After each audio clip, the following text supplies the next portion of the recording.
In Greek mythology, the Erymanthian boar, Greek, omicron epsilon rho upsilon u alpha nu theta iota omicron sigma kappa alpha pi rho omicron sigma Latin Aper Erymanthius, was a mythical creature that took the form of a shaggy and wild one. Tameness 2 boar 3 of vast weight 4 and foaming jaws 2. It was a Tagian 4 Maenusian 1 or Erymanthian 3 boar that lived in the glens of Lampeia 5 beside the vast marsh of Erymanthus 5. It would sally 6 from the thick wooded 1 cypress bearing 4 heights of Erymanthus 1 to harry the groves of Arcady 1 and abuse the land of Tethys.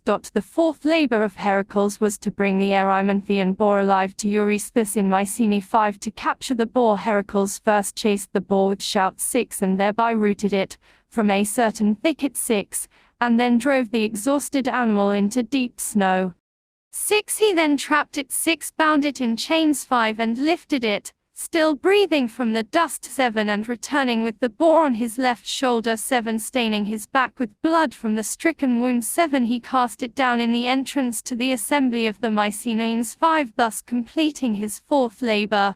When the king Eurysthus saw him carrying the boar on his shoulders, he was terrified and hid himself in a bronze vessel. 8. The inhabitants of Cumae in the land of the Opaci profess that the boar's tusks, which are preserved in the sanctuary of Apollo at Cumae, are the tusks of the Erymanthian boar, but the assertion is without a shred of probability. 9.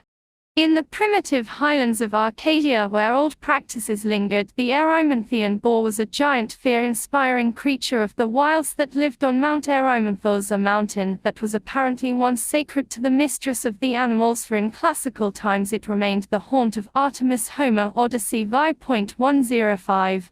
A boar was a dangerous animal when the goddess turned a wrathful countenance upon a country, as in the story of Meleager. She would send a raging boar, which laid waste the farmers' fields.